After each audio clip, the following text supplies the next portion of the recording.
Good day, Crime Talk aficionados. This is Scott Reisch of Crime Talk. Thank you for watching. If you like the channel, please subscribe.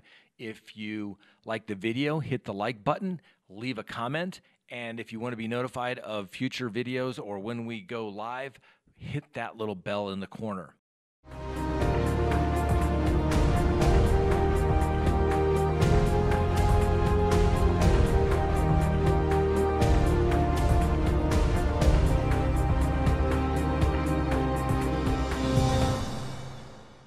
All right, so we have Jill Carmody with us here today, and she was friends with Shanann Watts. And you are in New Hampshire today. Yes. Why don't you just kind of tell us how you first met Shanann? What were the circumstances?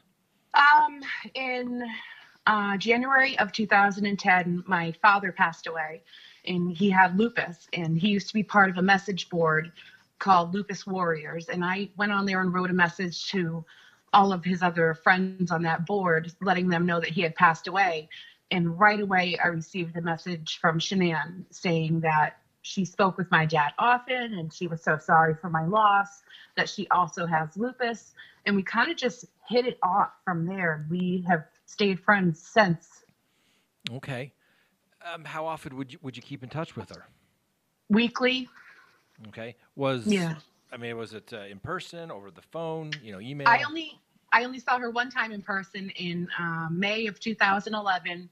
She was running a 5K for lupus awareness, and I surprised her. She was running and had my dad's name on her tag, and she was running in his honor, so I wanted to go and support her, and I had gone to North Carolina for that. Well, that's very nice. That was very nice of her to do that, to run in her honor. And obviously you all talked. I mean, yes. What did you all talk about? What kind of person was she? She was driven, very genuine, very sweet, but no BS kind of gal. If she didn't like something, she'd let you know. Very down to earth, she was lovable, really. Now, I guess 2011, you probably would have known her when she was Shanann King, yeah. When she was married, right? Yes. Well, she was already separated. Separating at that time. Yeah. Okay. Did you ever meet her first husband? No. No. All right. Did she ever talk about the troubles they had that led to the divorce, or was it just amicable? No. And just... It was amicable, and she just wanted to be done. She was ready to be done with that relationship. All right. And you kept in touch with her, obviously, when she met Christopher Watts. Yep. Did you ever talk with him personally, or? I spoke with him once. She invited me to their wedding, but I couldn't go because I had just had a baby, and I had called her to let her know I wasn't coming, and he had answered her phone, and was like, I just wanted to let you know who I am, and I've heard so much about you. And he was very nice, very cordial, but okay, that's about it. Nothing weird that would say, wow, that just left me a weird feeling on the phone or anything like that. Did she ever talk to you about marital issues or anything along those lines? Towards the end, yeah. Okay. She was in North Carolina staying with her parents, and he had gone back to Colorado, and she had said that he was so distant and that she was very upset, and she felt like he didn't want the baby that she was pregnant with, and she didn't know what to do. Understand. Yeah. Did when you talked to her, did she have concerns that he was having an affair? No, and I had asked her, I said, do you think he would see someone else? She's like, absolutely not. He is not that guy. He would never do that to me. From day one, I thought it was unhealthy from day one, because he really wanted to date her, and she was just all set. She did not like him from the start, and he really won her over.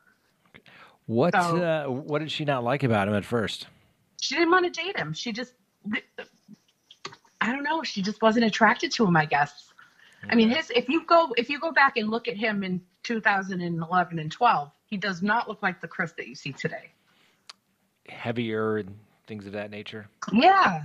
Not that I think she was petty and was like, oh, he's a heavy guy, but he really didn't take good care of himself, and that's something that she was really into.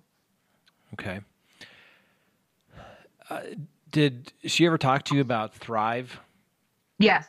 I mean, lots of times there's people in the multi-level marketing type of situation where they got to call their friends and things like that. Did she hit you up pretty hard for that stuff? No, she really didn't. She said, I'm with this new company and, it's vitamins like on a sticker. And she told me all about it. And she's like, if you want, I can send you free samples. You try it out. If you want to buy it, you can buy it. If not, don't. And I was all set with it from the beginning. Not really my style. But she didn't push after that. Like, that was it. Well, But she really pushed it on her Facebook. Every picture had a Thrive sticker in it. Yeah, I've seen a lot of those. I'm not going to say I've seen every one of them, but that's today's world as far as marketing. Everything's on the internet, and right. The cost of it is nothing to go live, so to speak. So, how often did you all talk? Do you think before she had Bella, we talked like once a week, and then once she had Bella, we talked probably 2 or 3 times a week because she had a lot of concerns. As a new mom. Yeah. What were some of those concerns? She had this book about training your child to sleep through the night. And she was really organized and everything had a schedule. And, Bella was in bed at like 6 o'clock at night and would sleep through the night. And she said, it's because I sleep trained her. And she was just very scheduled. Very scheduled. With everything. Yes. Yeah, it looks like that. Very organized. Yes. In everything that she really kind of did.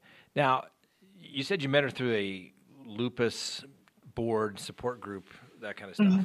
Did she ever talk to you about any of her situations? Yeah, I mean, she has had lupus since I think she was a teenager when she was diagnosed. But she had a lot of problems with lupus, and it attacks people in different ways. Like my dad had it in his brain and he, lost a lot of his memory and he had a really hard time functioning at the end. But she said that hers was more, if she could feel it in her bones. There was days that she couldn't get out of bed.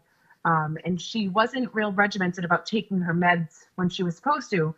And that was one of the things that she really loved about Chris is because when they first, started dating, he would be like, did you take your meds? How are you feeling? He really bothered her. He was really making sure that she was taking care of herself. And I think that's why she really fell for him, is that he really cared for her. Wanted her to be okay. Sure. So obviously, things changed in their relationship, and you said that she was concerned that he was distant, and it sounds like he had gone home when they were vacationing in North Carolina. Yeah. Was there anything... I mean, did you sense anything from tone of her voice that she ever felt afraid or concerned for anyone's safety? Never, ever. He was not that guy. He was the nicest, most docile. I mean, he would raise his voice when they would argue, but so did she.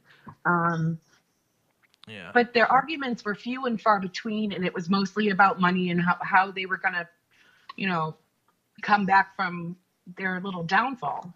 But never, ever, ever was he violent towards her or the kids, ever. Sure. Did she talk about their financial situation? Because that's oftentimes the root of many relationships. She actually had gotten her car through the Thrive group. When you get to a certain point of sales, you get to pick out a car and they pay for the monthly. So she had a brand new car, but they were behind on their mortgage and they were behind on their HOA stuff that they had to do. And but she didn't really want to get into it that much. It wasn't that big of a deal to her. It wasn't. Family was always top. That was it. Yeah. And I'm sure it's probably a little embarrassing to talk about that. Sure. You can't. You're not making your bills, and what's the root of the issue? I mean, it doesn't look like they were spending extravagantly on. No, they weren't. Things. It looks like a lot of their trips were work related and things like that. Mm-hmm. Yeah. So when was the last time you spoke with Shanann from the time that she was reported missing? 3 days before. 3 days before. Did the police contact you shortly after you spoke with them? They just asked. They called me and asked me why why I had called her, because our conversation was about 2 minutes long. But it was when I saw her last Facebook post and I called her.